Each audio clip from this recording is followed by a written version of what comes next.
홍티의 교육 메모 7번째입니다. 오늘은 저번에 예고한 바대로 예비고일들의 겨울나기에 수학을 어떻게 해야 되는지 직접적인 방법론적인 과정을 조금 얘기를 드릴 거예요. 대략 한 4가지를 정도 얘기를 드릴 거거든요. 첫 번째는 자기에 맞는 진도, 속도를 찾는 게 굉장히 중요할 것 같아요. 늘 모든 사람이 다 천천히 하고 모든 사람이 다 빨리 할 수는 없죠. 그래서 자기가 받아들일 수 있는 정도에 의해서 빨리 할 수도 있고, 그리고 선행을 많이 할 수도 있고, 선행을 적게 할 수도 있는 겁니다. 그 학원에 누가 있더라? 누가 옛날에 어떻게 해서 잘 됐더라? 이런 얘기를 듣지 마시고, 자기에 맞는 교육과정이 어느 정도의 진도 속도를 갖고 하면 자기한테 적당할 건지 좀 생각하는 게 굉장히 좋을 거예요. 예를 들면은 이런 거죠. 막연하게 여러 번 선행을 반복을 하게 되면, 그건 받아들일 수 있는 것도 있을 거 아니야? 이렇게 얘기할 수도 있잖아요. 근데 중요한 거는, 책을 읽을 때, 어려운 책을 읽을 때 아이들이 어떻게 읽을까요? 일단 자기한테 익숙한 단어들만 받아들인다. 근데 문제는, 그러고 나서 받아들이지 못한 단어도 찾아봐야 되잖아요. 근데 그걸 찾아보지 않는다는 거죠. 그 수학도 마찬가지 과정이 되는 겁니다. 실제로 간다고 해서 모든 걸 다 받아들이느냐, 그 받아들이는 거에서 일부 공식만 받아들이는 경우가 대다수일 가능성이 굉장히 크거든요. 그러면 연산만 할 수 있는 그런 정도가 될 수도 있는 겁니다. 그리고 아이들이 단기 기억에서 장기 기억으로 넘어갈 때 가장 중요한 거는 집중력하고 주의력의 강도예요. 근데 그거는 어떤 상황이어야 되느냐면, 자기 시험을 보고 점수를 획득해야 되는 과정이 있다면 굉장히 집중해서 보게 되거든요. 그런데 그렇지 않고 한 2년 정도 선행 정도가 됐다고 가정하면은 그게 자기하고는 별로 관계가 없는 거라고 생각할 경우가 꽤 크거든요. 그러니까 장기 기억으로 넘어가지 못한 상태에서 끊어져 갈 가능성이 좀 크다는 겁니다. 실제로 단기 기억도 기억의 그 길이가 대략 한 3, 4주 정도는 된다고 보거든요. 그러니까 아주 짧은 거는 메모 이런 거죠. 그렇기 때문에 자기에 맞는 진도 속도를 찾아야 돼요. 무조건 선행보다는 자기에 맞는 선행 정도를 찾아내는 게 좋겠죠. 그러려면 아무래도 선생님들과의 어떤 대화가 상당히 필요할 것 같습니다. 두 번째로, 개념 수학이 많이 부각이 되는 과정이 고등 수학입니다. 그러니까 무슨 얘기냐면, 함수의 직선의 방정식을 기울기와 y절편을 통해서 도출해내는 게 있는데, 아이들은 어떤 식으로 하냐면 ax 플러스 b를 해가지고 점 넣어가지고 연립방정식 푸는 친구들이 있어요. 그러니까 문제를 일단은 몽땅 다 풀려고 하는 건데, 실제로 고등학교 2학년 정도 들어가는 진도에 대해서는 대부분 이제 함수의 개형이나 여러 가지 사실을 통해서 방정식이 도출이 되는 거기 때문에, 실제 시험지상에 있는 숫자나 식들로 그 문제가 방정식이 구성이 안 되는 경우가 굉장히 많거든요. 그런데 아이들은 그냥 무조건 풀려고 하기 때문에 있는 것만 갖고 조합을 하려고 하는 그 의도가 굉장히 크죠. 그래서 개념이 강해진다라는 것은 어떤 거냐면, 개념이 많아집니다, 실제로. 그리고 새로운 개념이 시작이 돼요.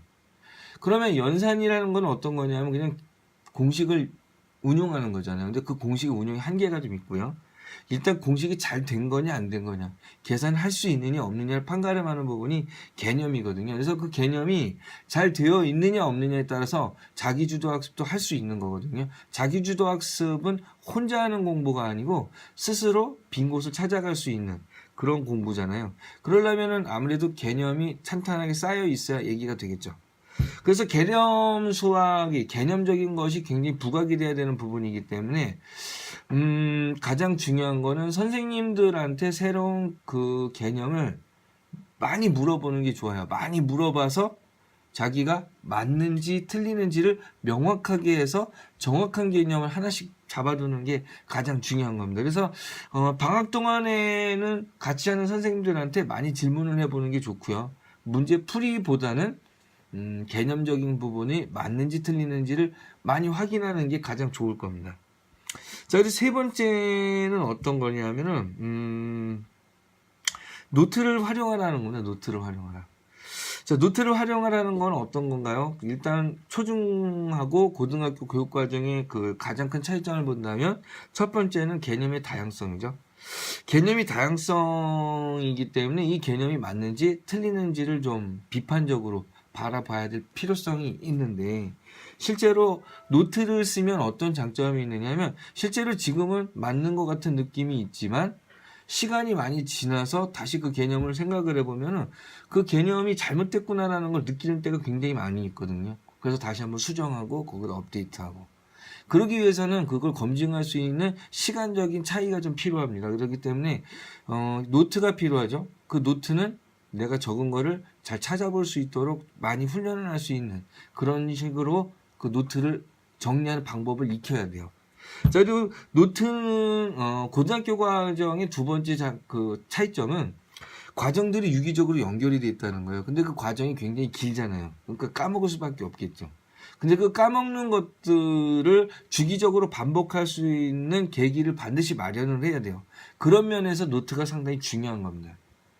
자, 그러면은 그 노트라는 것은 그럼 쓰면 좋을까라는 부분인데 노트하고 메모하고는 분명히 다르고요. 노트하고 책하고 다르잖아요. 근데 모든 사람들은 대부분 메모나 책 그냥 써놓은 걸로 끝나는 경우가 많은데 그걸 반복해서 어떻게 반복하고 어떻게 활용하는지에 대한 것들을 좀 선생님들한테 좀 여쭈어봐서 어떻게 활용해야 될지 좀 같이 상의하는 거 굉장히 중요할 것 같아요.